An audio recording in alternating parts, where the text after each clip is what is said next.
பச்சை புடவைக்காரியாய் உன் தாய் மீனாட்சி நான் இன்று உன்னிடம் வந்திருக்கிறேன். என் தங்கமான தங்கப்பிள்ளையே, விதி என்று நீ எதையும் விட்டுவிடாதே. தொடர்ந்து போராடு. உன் அன்னையான நான் உனக்கு துணை இருப்பேன். உன்னை நான் விடுவிக்க விரும்புகிறேன். நீ நிம்மதியாக வாழ வேண்டும் என்று. அதனால் இந்த அன்னை சொல்வதை நீ கேள். உனக்கென்று விதிக்கப்பட்டது நிச்சயம் உன்னை வந்து சேரும். அதை புரிந்து கொள். உன் உழைப்பு என்றுமே வீணாகாது. வாழ்வில் லட்சியத்தை அடைய வேண்டும் என்ற எண்ணமும் பொறுப்பும் கண்டிப்பாக இருக்க வேண்டும். அதே சமயம் எதையும் ஏற்றுக்கொள்ளும் பக்குவமும் வேண்டும். இந்த வாழ்க்கையே எனக்கு வேண்டாம் என்று சொல்லும் அளவிற்கு அனுதினமும் ஏதாவது ஒரு கஷ்டம் எனக்கு மட்டும் வந்து கொண்டே இருக்கிறதே என்று புலம்பாதே. நான் உனக்கு பலமுறை கூறிவிட்டேன்.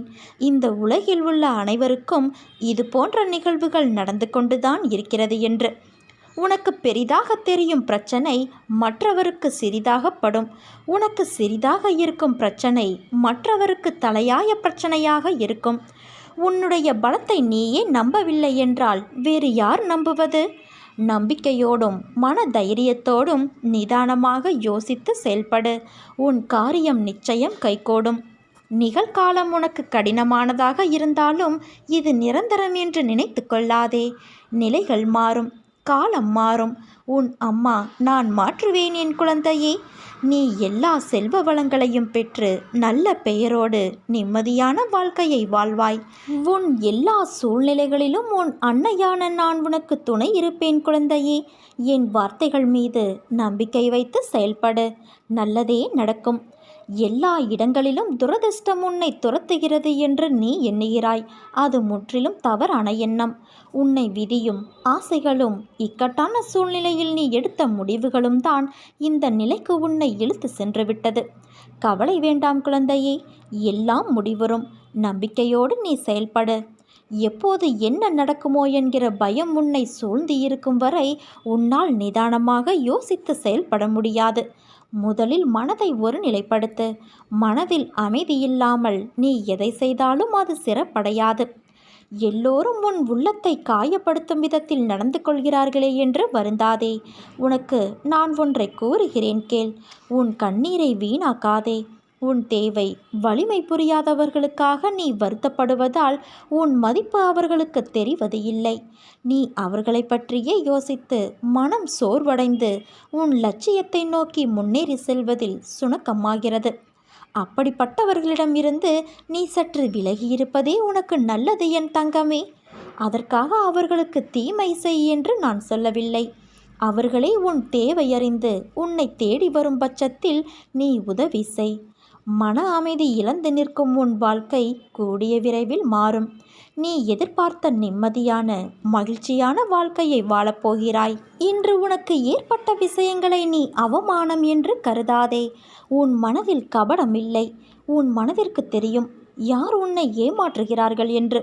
அவர்களை உன் வாழ்விலிருந்து நகர்த்தி வை. எதையும் பொறுத்து கொள்ளலாம், ஆனால் நம்பிக்கை துரோகத்தை மட்டும் பொறுத்து கொள்ள முடியாது. அப்படி செய்த அவர்களை என் கையில் விட்டுவிடு. அவர்களுக்கு நல்ல பாடத்தை நான் கற்றுக் கொடுக்கிறேன். நீ எதையும் வெளிக்காட்டாதே குழந்தையே. உன் மிகப்பெரிய சொத்து நிம்மதிதான். அதை உன்னை மதிக்காதவர்களுக்கு நீ செலவழிக்காதே. அவர்களுக்கு மதிப்பை எப்படி கொடுக்க வேண்டும் என்பதை நான் அவர்களுக்கு புரியும்படி செய்வேன். நீ அழாதே குழந்தையே. இன்று உன் மனதில் ஏற்பட்ட காயம் என்பது எனக்கு ஏற்பட்டதற்கு சமம். அதை நான் எப்படி பந்தாடுகிறேன் என்பதை நீ பார். நான் என்ன செய்தேன்? ஏன் என் வாழ்வில் மட்டும் இவ்வளவு வலி? ஏன் எல்லோரும் என்னை வந்து காயப்படுத்துகிறார்கள் என்று புலம்புகிறாய்? மற்றவர்கள் செய்த தவறு துரோகம் ஏன் சுற்றி இருப்பவர்களுக்கு தெரியவில்லை? ஏன் என்னை இப்படி குற்றவாளிகளாக பார்க்கிறார்கள்? அவர்களுக்கு தெரியவில்லையா உண்மை எது என்று? இப்படித்தானே நீ புலம்பிக் கொண்டு இருக்கிறாய். ஆனால் அவர்களுக்கோ அதை அனுபவித்துதான் புரிந்து கொள்ள வேண்டும் என்பது விதி. மற்றவர்களுக்காக யோசி, உதவி செய். மற்றவர்கள் கஷ்டத்தை நினைத்து வருந்து. மற்றவர் வழிக்காக பிரார்த்தனை செய்.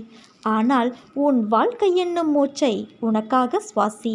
அதில் ஒருவர் மட்டுமே உயிர் வாழ முடியும். அந்த மூச்சை நீ மட்டும்தான் சுவாசிக்க முடியும். நான் சொல்வதை உன்னால் புரிந்து கொள்ள முடிகிறதா?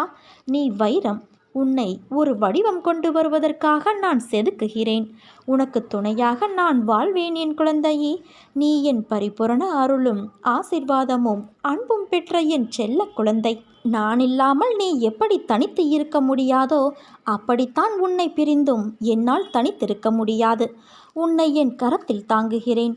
உன் கர்மாக்கள் எல்லாம் மீதமில்லாமல் நசிந்துவிடும் அளவுக்கு என் பெயரை உச்சரித்து கொண்டே இருப்பதால் ஒரு லோபியைப் போல ஒரு பொக்கிசமாக இரவு பகலாக உன்னை நான் பாதுகாக்கின்றேன். யாரிடம் நீ மனமிட்டு உன் குறைகளை பகிர்ந்து கொள்கிறாயோ அங்கிருந்து நிவர்த்திக்கான வழிகளை நான் நேர் செய்கிறேன். யாரை தேடி நீ போகிறாயோ அவராகவே நான் இருந்து உன்னை வரவேற்று உபசரிப்பேன். எனக்கு பிரியமானவர்கள் உனக்கு ஆசி கூறுவார்கள். அந்த ஆசியை வழங்குவது உன் அன்னையான நானே என்று அறிந்து கொள். சோதனை காலத்தில் உன்னோடு யாராவது பயணித்தால் அதுவும் நானே. வீட்டில் இருக்கும் சந்தோஷம் மிக பெரியது. அந்த சந்தோஷத்தின் அடிப்படையில்தான் உன் கஷ்டம் விலகுவதன் வேகமும் இருக்கிறது. மனதில் இருக்கும் எல்லா கஷ்டங்களையும் அவற்றை அனுசரித்து நீ நடப்பதையும் பிறரது கிண்டலுக்கும் கேலிக்கும் மாளாகி அவமானப்பட்டு நிற்பதையும் அநியாயமாக உன் உடைமைகளை பிறர் அபகரித்து கொண்டு உன்னை நடுத்தெருவில் நிற்க வைத்ததையும் இன்னும் பலர் அப்படி முயற்சிப்பதையும் நான் அனைத்தையும் அறிவேன். தப்பு செய்தவர்களுக்கு தண்டனையை தப்பாமல் தந்து உனக்கு நீதியை சரி செய்யும் நாள் நெருங்கிக் கொண்டு இருக்கிறது. நம்பிக்கையாய் பொறுமையாய் நேர்மையாய் உன்னை வழிநடத்தி வெற்றி என்னும் அமிர்தத்தில் நிம்மதியான மனநிறைவில் நீ தித்திக்கப் போகின்றாய். சதா என்னை நினைத்து கொண்டு இரு. நான் அனைத்தையும் நடத்துகிறேன் என திடமாக நம்பு. எனக்கு நானாகவே செய்கிறேன் என்ற பாவனையை வளரவிடாதே குழந்தையே. நான் உனக்கு துணையாக இருப்பேன். விதைகள் என்றுமே தன் வளர்ச்சிக்கு காரணங்களை தேடுவது இல்லை. நாம் விதைக்கப்பட்டோம். எல்லா தடைகளையும் கடந்து ஒரு நாள் மரமாக உருவெடுப்போம் என்ற நினைப்புதான் அது வளர்ந்து நிற்க காரணம். அதே போல தன்னை போன்று இன்னொரு மரம் வளரவும் வழி செய்யும். அதே போலத்தான் நீயும் வளர்வாய். வாழ்வில் ஒன்றை செய்வதற்கு காரணங்களை தேடினாய் என்றால் உனக்கு என்றைக்கும் பதில் திருப்தியாக கிடைக்காது. உலகம் ஏன் படைக்கப்பட்டது, ஏன் மனிதர்கள் படைக்கப்பட்டார்கள் என்ற கேள்விகளுக்கு கடவுளால் தான் பதில் கூற முடியும். இயற்கை என்ற படைப்பு எதற்கு என்றால் படைத்த உயிரினங்களின் வாழ்க்கைக்கு உதவி புரிய. இதற்கு உன்னால் பதில் கூற முடியும். காரணம், ஒன்றை படைத்து அதை நிலையில் பயணிக்க உதவும் என்ற நோக்கம். ஆனால் என்னை ஏன் படைத்தீர்கள், ஏன் இந்த வாழ்க்கை, எதற்கு அன்பு வெறுப்பு இன்பம் துன்பம் வெற்றி தோல்வி இவற்றையெல்லாம் எதற்கு வாழ்வில் கொடுத்தீர்கள் என்றால் ஒரு காரணம்தான். உன் வாழ்விற்கான தேடல், அதன் பயணம், அதனுடைய அடுத்த தளம், வாழ்க்கை பற்றிய படிப்பு அனுபவம், நீ கற்ற பாடம் என இந்த நோக்கத்திற்காகத்தான் நீ பிறப்பு எடுக்கிறாய். அந்த வாழ்க்கையில் நீ செய்யும் கர்மவினை என்ற முக்கிய குறிப்பு தான் உன் அடுத்த ஜென்மத்திற்கான வழிகாட்டல். அதனால் இந்த வாழ்க்கையில் ஏன் என்ற கேள்வி புத்தியை மாற்றிவிட்டு எல்லாம் கடந்து முன்னேறத்தான் என்ற நோக்கத்தோடு செயல்படு.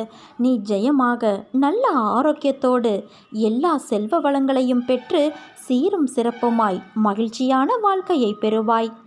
என் பக்தனின் பெயரை உச்சரிப்பதே எனக்கு தியானம்.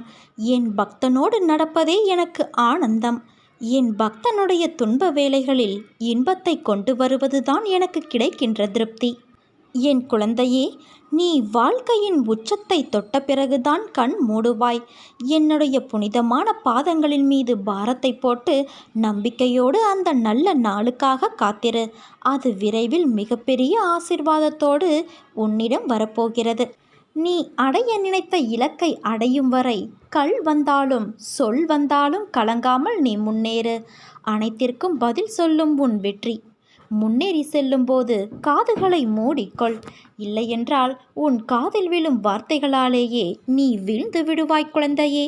இன்று எந்த அளவிற்கு நீ கஷ்டத்தை அனுபவிக்கிறாயோ அதைவிட அதிகமான மகிழ்ச்சியை நீ அனுபவிக்கப் போகிறாய். அதை நீ மறவாதே. நீ என்னிடம் வைத்த பிரார்த்தனைகள் நிச்சயம் வீண் போகாது. நம்பிக்கையோடு காத்திரு. நீ நம்பிக்கையோடு இரு, நல்லதே நடக்கும். உன் மீனாட்சி தாய் நான் இருக்க பயம் ஏன் உனக்கு?